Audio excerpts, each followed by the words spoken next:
Civilian leadership के ऊपर Pakistani media पूछ रहा है कि साहब भारत ने तो 1 लाख करोड़ के हथियार खरीद लिए, भारत तो कह रहा है ये वेपन खरीदेंगे, ये वेपन खरीदेंगे, ऐसा करेंगे वैसा करेंगे, आप क्या कर रहे हैं? वो कह रहा मैं इंटरव्यू दे रहा हूं, तुम क्यों नहीं समझ पा? बेहद खौफ में है पाकिस्तान के रक्षा मंत्री। अगली खबर फ्लैश कीजिए। ख्वाजा आसिफ भारत की तरफ से फिर से अटैक की संभावना कह रहे हैं आसिफ। पानी रोकना एक्ट ऑफ वॉर है, ख्वाजा आसिफ ने कहा। कश्मीर की समस्या का समाधान होना चाहिए, ख्वाजा आसिफ ने यह भी कहा। सुनिए जरा। मेजर गौरव आर्य, आपकी बातें बहुत देखी जाती हैं पाकिस्तान में, मैं जानता हूं, और आप कई बार कह चुके हैं कि रोक दिया हमने, करो ना कुछ। ये रोकेंगे, अभी भी ये फ्यूचर टेंस में क्यों बात कर रहे हैं? ये देखिए साहब, ये इनका जवाब यही है, इंटरव्यू एक और दे देंगे, फिर एक और इंटरव्यू दे देंगे, फिर बिलावल एक और धमकी दे देगा कि लाशें बिछा देंगे, लकड़ियां कम पड़ जाएंगी। बिलावल ने बोला था कि अगर पानी नहीं बहेगा तो खून बहेगा, हम जंग कर देंगे, 6 के 6 जितने नदियां हैं सारी की सारी ले लेंगे भारत से। तो देखिए, मैं आपको बताता हूं, इसमें पाकिस्तान को रीड करने का सिंपल तरीका है। अगर धमकी कोई फौजी देता है तो उसमें 10% हो सकता है कुछ माल हो, मटेरियल हो, 10%। और अगर कोई सिविलियन धमकी देता है, तो पॉलिटिकल लीडर धमकी देता है, तो वो जीरो बेस, उसमें कुछ भी नहीं है। ये सिर्फ ये देखिए ना, इनके ऊपर प्रेशर आ रहा है, पाकिस्तानी मीडिया प्रेशर डाल रहा है। पाकिस्तानी मीडिया जो है दिनेश, वो कभी फौजियों के ऊपर प्रेशर नहीं डालता, वो डालता है प्रेशर सिविलियन लीडरशिप के ऊपर। अब सिविलियन लीडरशिप के ऊपर पाकिस्तानी मीडिया पूछ रहा है कि साहब भारत ने तो 1 लाख करोड़ के हथियार खरीद लिए, भारत तो कह रहा है ये वेपन खरीदेंगे, ये वेपन खरीदेंगे, ऐसा करेंगे वैसा करेंगे, आप क्या कर रहे हैं? वो कह रहा मैं इंटरव्यू दे रहा हूं, तुम क्यों नहीं समझ पा?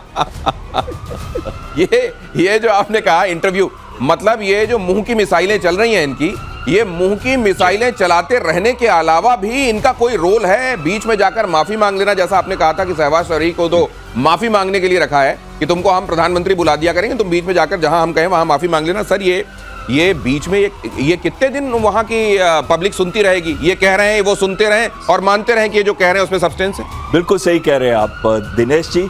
अगर आप देखें, ख्वाजा आसिफ ने एक और बात कही थी कि हमने वेस्टर्न के बहुत डर्टी लिनन को वॉश किया कि 30 साल से ऊपर। उसके बाद क्या हुआ? और उसके बाद अब जो बात आ रही है, जब हमने 100 से ऊपर उनके आतंकी मारे, तो एक खौफ हो गया पाकिस्तान के अंदर। और उस खौफ के बाद क्या हुआ? उस खौफ के बाद अब डिस्कशन हो रही है मीडिया में कि अगस्त एंड तक भारत अटैक कर देगा। क्यों अटैक कर देगा? क्योंकि ISI का प्लान है कि मुझे वापस से सबको रीइग्नाइट करना है, सबको रीमोटिवेट करना है। इसी वजह से इतनी सारी मीटिंग्स भी हो रही हैं, इतने सारे पब्लिक एड्रेसेस भी हो रहे हैं, और रिकंस्ट्रक्शन हो रही है उन टेरर इंफ्रास्ट्रक्चर की, और साथ साथ में छोटे-छोटे इंफ्रास्ट्रक्चर बनाए जा रहे हैं पूरा लाइन ऑफ कंट्रोल के पास। ये तो कमाल। अब उनको पता है कि हम आतंकियों को ट्रेन कर रहे हैं, आतंकी कोई घटना होने वाली है तो अटैक तो भारत से होगा ही। ये गजब है। मार्शल श्रीवास्तव के पास जाऊं उससे पहले गौरव आर्य, आपका एक कमेंट में ले लेता हूं कि ये तो कमाल है कि आप जेब कतरा कोई चढ़े बस में और चढ़ते ही ये कहने लगे कि आज मुझको लगता है मार पड़ेगी। अरे तुम जो काम करने वाले हो उसके बाद वही होने वाला है जो तुम्हारे साथ होने वाला है। इन्होंने बनाया तो स्विमिंग पूल, वो जैसे मोहम्मद के हेडक्वार्टर में जो 14 करोड़ रुपए मिले थे, अब स्विमिंग पूल बना के ट्रेनिंग शुरू करती, जिसमें हम आपकी शो में कल परसों बता रहे थे कि वहीं पे डालो ब्रह्मोस। अब इनको पता, देखिए बात यह है ना कि इनकी दोनों मजबूरियां हैं। ये गलत काम करना, आतंकवाद फैलाना भी पाकिस्तान की मजबूरी, और से मार खाना भी पाकिस्तान की मजबूरी है। तो दोनों के लिए इनके हाथ बंधे पड़े हैं। अब इसमें मार कौन खाएगा? मैं आपको बताता हूँ। इसमें मार खाएंगे आतंकवादी, पब्लिक किसको पीटेगी नेताओं को, और आसिम मुनीर फिर से एक प्रमोशन ले लेगा, फील्ड मार्शल, तो उसका पेट नहीं भरा। अब वो कह रहा है कि कोई सुपर फील्ड मार्शल वाला रैंक निकालो, मैं 6-7 सितारे अपनी कार के आगे लगाना चाहता हूं। क्या एनालिसिस है? मार खाएंगे भारत की तरफ से, कौन खाएगा? आतंकवादी खाएंगे। वहां पब्लिक किसको पीटेगी? उन हुक्मरानों को जो इंटरव्यू दे रहे हैं। और उधर फील्ड मार्शल अब पता नहीं अपने लिए कौन सा चांद वाला मार्शल वाला एक प्रमोशन ले लेंगे। भारत और रूस में हो सकती है बड़ी डील, ये खबर देखिए। मार्शल श्रीवास्तव आपके पास आने वाला हूं। परमाणु पनडुब्बी और क्रूज मिसाइल की डील संभव, भारत दौरे पर पुतिन कर सकते हैं पेशकश। सितंबर में दिल्ली दौरे पर आ रहे हैं प्रेसिडेंट पुतिन।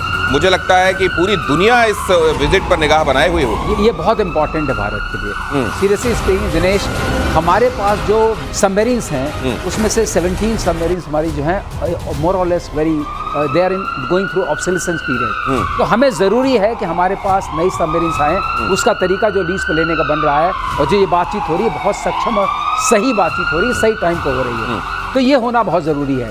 अब बात होती है इसमें हमें शायद न्यूक्लियर पनडुब्बियां भी मिलने का वो है जी। 2 हमारे पास तो हैं, हाँ। एक बन रही है। इससे मिलने से हमारी वो जो पनडुब्बियों की जो हमारी वो है क्षमता है वो बढ़ेगी, और वो बढ़ना बहुत जरूरी है। वो हब न्यूक्लियर ईंधन से चलने वाली और न्यूक्लियर वेपन्स को कैरी करने वाली दोनों तो उसकी जब वो बनेगी, वो हमारी सेकंड स्ट्राइक कैपेबिलिटी को बहुत स्टैब्लिश करती है, और उसका जो खौफ रहेगा तब ये चारी। जहां तक कैंप्स की बात है, अभी निकल के आया है कि छोटे छोटे कैंप, जैसे बहल साहब ने बताया, वो सब बना रहे हैं, वो छोटे छोटे कैंप बना रहे हैं, लेकिन उसकी पूरी रिपोर्ट हिंदुस्तान के पास है। वो जो काटसा वाले हैं, वो काटसा वाले देख रहे होंगे क्या कि ये डील होने वाली? काटसा वाले तो जरूर देख रहे हैं, मैंने आपके शो में पहले ही बताया था, वो देख रहे हैं। लेकिन अब हम भी, अमेरिका अपने दुश्मन देशों को उनसे जो मशीनरी या सामान लेते हैं, टेक्नोलॉजी लेते हैं, उनके ऊपर ये नियम लगा देता है काटसा सैंक्शन लगाने के लिए, उसकी बात चल रही है। हाँ, वो है countering American adversaries through sanctions act, ये उसका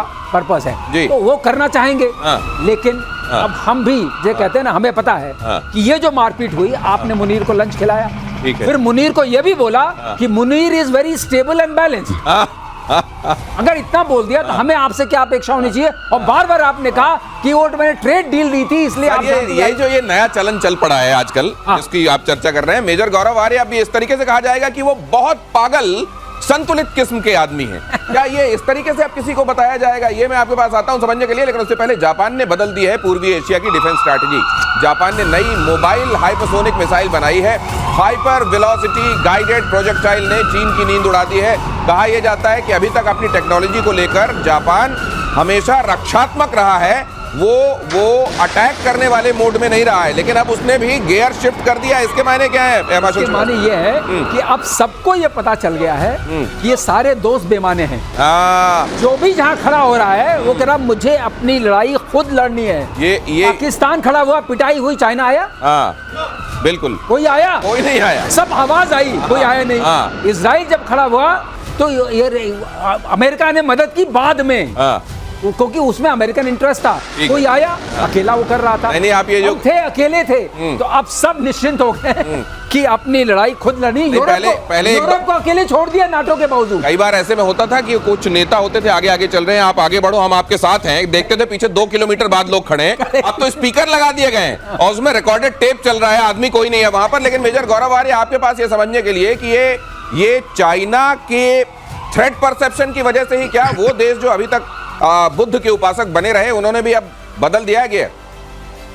देखिए दिनेश, मैं आपको बात बताता हूं कि जापान का एक बहुत काला इतिहास रहा है और जापान ने चीन के ऊपर कुछ समय तक राज करा है, पहली बात। दूसरी चीज ये है कि जापान 1945 नहीं, ये कहानी तो हमें सुननी है, सिग्नल को आड़े आने नहीं देंगे, लेकिन यहां से इस कहानी को आगे बढ़ाते हैं सर। 1945 के बाद से जब जापान का सरेंडर हुआ, उनके हिरोशिमा नागासाकी का अटैक के बाद से, तब से उन्होंने वो एक तरीके से अंडर प्रोटेक्टोरेट आ गए यूएसए के। अच्छा। उसके बाद उन्होंने अपनी इकोनॉमिक वेलबींग पर पूरा ध्यान दिया, और जापान अपने आप में, पहले आप सुनते होंगे जापान का जब सामान आता था, लोग कहते मेरा जूता है जापानी, पतलून इंग्लिस्तानी, तो जापानी जूता का मतलब था सस्ता और नॉट सो टिकाऊ। अच्छा। लेकिन उसके बाद से जापान ने जो इलेक्ट्रॉनिक्स में तरक्की की, सारे जगह जापानीज फैल गए, चाहे ऑटोमोबाइल हो, चाहे इलेक्ट्रॉनिक्स हो, चाहे एरो इंजन के पार्ट्स हो, सब में जापान का बहुत बड़ा हाथ है। तो अब जापान ने 2 तरह की सोच लग रही है सर। एक तरह की सोच तो प्रिवेलेंट है ये दुनिया में कि हमारे पास जितने हथियार हो उतने हम शक्तिशाली। दूसरी ये है, एक बात हथियार बाकी हो ना हो, एक न्यूक्लियर रख लो अपने पास। नहीं, अब समझ में ये आ गया है कि अगर मैं समृद्ध हूँ, मेरे पास पैसा है, तो मेरे पास हथियार होना ही चाहिए। अगर समृद्ध है तो उसकी सुरक्षा के लिए हथियार होने ही चाहिए। Peace needs to be protected. Pakistan की खुफिया एजेंसी आईएसआई को लेकर सनसनीखेज खुलासा। अगली खबर, फर्जी पासपोर्ट पर 3 आईएसआई अधिकारी पहुंचे बांग्लादेश। आईएसआई अधिकारियों को पाकिस्तान सेना के आर्मी मेडिकल कोर का सदस्य बताया गया। बांग्लादेशी सेना के 10वीं इन्फेंट्री डिवीजन का भी दौरा कराया गया। ये आईएसआई चाह क्या रहा है बांग्लादेश में सर? देखिए, आईएसआई की जब से यूनुस गवर्नमेंट ने टेक ओवर किया है, इनके रिलेशनशिप। सर, यूनुस के रहते फर्जी पासपोर्ट पे जाने की क्या जरूरत है? एलानिया जाओ ना, वो तो वेलकम कर रहे हैं। ये भारत की आंखों में और विश्व की आंखों में धूल झोंकने के लिए कर रहे हैं। आपको याद होगा लाल मुनीरहाट बेस है, जो कि बिल्कुल हमारे सिलीगुड़ी कॉरिडोर के एकदम साथ में पड़ता है। तो वहां पे भी ये गए थे तो छुप के गए थे, ISI की डेलीगेशन आई थी, किसी को बताया नहीं, वहां जाके गए। चीनी आए तो वो भी वहां गए थे। इनका पूरा प्लान चल रहा है। अगर आप ट्राइलेटरल मीटिंग देखें जो कुनमिंग के अंदर हुई थी, किसके बीच में थी? चाइना, पाकिस्तान, बांग्लादेश। उसी तरह की मीटिंग हुई थी, चाइना, पाकिस्तान, अफगानिस्तान। भारत को चारों तरफ से घेरने के लिए अब योजना शुरू हो गई। ये अगर योजना शुरू हो गई, लेकिन ये जिस तरीके से यहाँ चोरी छिपे जा रहे हैं मेजर गौरव आर्य, ये वैसा ही है जैसे कोई सिर में अपने कपड़ा लपेट ले और धड़ में कोई कपड़ा ना हो। इसका मतलब क्या है? देखिए, मैं आपको बात बताता हूं कि इन्होंने अप्रैल में अगले साल चुनाव डिक्लेयर कर दिए मजबूरी में। वहां पे वकारुज़्ज़मान साहब, जो जनरल वकारुज़्ज़मान हैं, जो कि chief of army staff of the Bangladesh army हैं, वो कह रहे हैं कि इसी साल इलेक्शन होने चाहिए, तुमने ये अप्रैल का क्यों ड्रामा कर रखा है? जमाते इस्लामी की तरफ से प्रेशर है साहब, और बांग्लादेश नेशनल पार्टी BNP, जो कि खालिदा जिया की पार्टी है, उसकी तरफ से भी प्रेशर है। अब प्रेशर इनको चारों तरफ से है कि चुनाव। इसके बीच में ये जो बंदा है मोहम्मद यूनुस, ये चाहता है कि ये तख्त पे बना रहे। ये तख्त पे कैसा बना रहेगा? इंडिया को दुश्मन करार करके सबके सामने, पहली चीज पाकिस्तान को बीच में लागे कि 1971 के जख्म अब भर गए हैं, चलो दोबारा हम दोस्ती करते हैं, प्यार मोहब्बत की बातें करते हैं। ये सारा का सारा जो हो रहा है मैटर बैकग्राउंड में, चाइना को बीच में लाना, एक्सटर्नलाइजेशन ऑफ थ्रेट है। चाइना एक अब्बू चाहिए उसको, अमेरिका से बोल रहा है बेस ले लो, 2 अब्बू चाहिए उसको, और अपनी पब्लिक के लिए एक्सटर्नलाइजेशन ऑफ थ्रेट। बगल में भारत है, 85% हिंदू है, खा जाएगा तुम्हें। ये सेम स्टोरी है पाकिस्तान वाली। ये गजब की बात। अब इसको और आसानी से समझ लीजिए, घर में सास बहू की लड़ाई चल रही हो तो पड़ोसी से झगड़ा कर लो, इस कदर झगड़ा कर लो कि घर का झगड़ा छोटा हो जाए, इससे ध्यान हट जाए। और यही करने की कोशिश हो रही है बांग्लादेश में। गाजा में सीज फायर को लेकर ट्रंप का बहुत बड़ा दावा। इजराइल 60 दिन के सीज फायर के लिए तैयार, ट्रंप ने कहा। हमास को समझौता स्वीकार करना चाहिए, ट्रंप ने कहा। समझौता नहीं माना तो हालात और बिगड़ेंगे। ये लीजिए, नोबेल के लिए एक और महान कोशिश ट्रंप की तरफ से। मेजर गौरव आर्य, इतिहास याद रखेगा ट्रंप साहब को। जी, ये बंदा, मैं पता नहीं, मैं ट्रंप के बारे में कभी, कोई हो सकता है कोई साइकोलॉजिस्ट, साइकेट्रिस्ट रिसर्च करे, कोई PhD करे ट्रंप के दिमाग पे। ये क्या करता है, ये दो जो गुट लड़ रहे होते हैं ना, उनके बीच में सीज फायर अनाउंस कर देता है। उन बेचारों को खुद नहीं पता कि सीज फायर हो गया है। उनको भी ट्रंप के ट्रूथ सोशल अकाउंट से या ट्विटर अकाउंट से पता लगता है कि अच्छा हमारी लड़ाई खत्म हो गई। फिर एक दूसरे को कॉल करते हैं, भाई यार क्या हुआ है, क्या तुमने अग्री करा? नहीं मुझे नहीं पता। तुमने बोल? नहीं मुझे भी नहीं पता। तो ये ट्रंप कह रहा है कि 8-10 में सीज फायर करवा दूंगा, ऐसे फर्जी टाइप के। फिर मैं नोबेल पीस प्राइज की कमेटी के पास जाऊंगा कि बॉस देखो 10 सीज फायर किसने करवाए हैं? ट्रंप ने करवाए। आपका भाई है जो हर जगह सीज फायर करवा रहा है। ये आप खुद देखिए, ये जो सीज फायर करवा रहा है, जैसे रशिया और यूक्रेन के बीच में सीज फायर, एक दूसरे की गर्दनें वो काट रहे हैं। ये कहता है कि सीज फायर करवा दूंगा, और आज से नहीं, अप्रैल से कह रहा है। ये अप्रैल से कह रहा है मैं सीज फायर करवा दूंगा। इसने सीज फायर करवाया इजराइल और ईरान के बीच में। वहां पे इजराइल ने लेबनान में बम मार दिया। फिर ये देखिए, इसके बाद 2 सीज फायर हो गए ना। फिर पहले इसने इजराइल और ईरान वाला हो गया एक, फिर इसके पास इजराइल और लेबनान का इसको बंद करवा देगा 2, फिर हमास और I beg your pardon, Russia और यूक्रेन का करवा देगा 3, फिर भारत और पाकिस्तान, ये 4-5 तो फर्जी वाले करवा चुका है। 2-4 और करवा के खड़ा हो जाएगा सामने।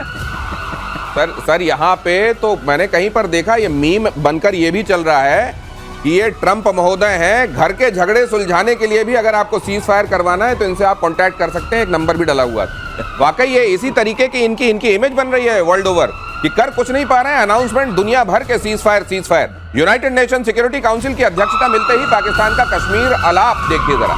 संयुक्त राष्ट्र में पाकिस्तान के स्थायी प्रतिनिधि असीम इफ्तिखार का बयान, कश्मीर विवाद को अब और टालना ठीक नहीं है। कश्मीर पर प्रस्तावों को लागू करने के लिए कदम उठाए जाएं, यूनाइटेड नेशन सिक्योरिटी काउंसिल कदम उठाए, ये एक बार फिर से बयान दिया गया है। अब ये वैसा हो गया है जैसे अगर आपके मोहल्ले में कोई कुत्ता भौंक रहा हो अचानक रात के सन्नाटे में, और पहली बार कर रहा हो तो आपकी नींद खुलती है, लेकिन अगर वो रोज करने लगे तो फिर आपको फर्क पड़ना बंद हो जाता है। लेकिन अब भौंकना तो मजबूरी है कमोडोर महल। ये रेजोल्यूशंस जो होते हैं एक टाइम पे उस समय की स्थिति पे होते हैं। उसके बाद तो 1972 का भी जो हुआ है शिमला एग्रीमेंट, उसके बाद 1999 का भी जो लाहौर में डिक्लेरेशन हुई है, तो उन डिक्लेरेशन में क्या कहते हैं, द्विपक्षीय हम लोग विचार करेंगे और उससे डिसाइड करेंगे जो हमारी प्रॉब्लम्स है। लेकिन यहाँ मैं आपको एक एग्जाम्पल देना चाहता हूँ। महाराजा रंजीत सिंह 820 में राज कर रहे थे, उनकी अंपायर कहाँ तक थी स्थित? तो बहुत दूर तक थी, अफगानिस्तान तक, खैबर पास तक स्थित थी। तो क्या भारत आज ये कहेगा कि नहीं जी नहीं, हमारी तो एम्पायर, भारत की एम्पायर 1820 में थी खैबर पास तक, तो ये पूरा का पूरा पाकिस्तान हमारा। हम तो वो नहीं कह रहे ना, हम तो ये कह रहे हैं कि सिर्फ पीओके दे दो प्यार से, जो आपने छीना था, बाकी हमें चिंता नहीं है। किसी ने उससे भी एक कदम आगे बढ़ के बात कही, मेजर गौरव आर्य, किसी ने ये कहा कि भाई साहब अगर मुसलमान हिंदुस्तान में रह सकते हैं तो बंटवारा क्यों हुआ, और अगर बंटवारा हो गया है तो फिर अलग ही रहना चाहिए ना। ये तो बात फिर बहुत आगे निकलेगी। यूनाइटेड नेशन सिक्योरिटी काउंसिल में जाके चूड़ियां तोड़ना इनका बंद कब होगा?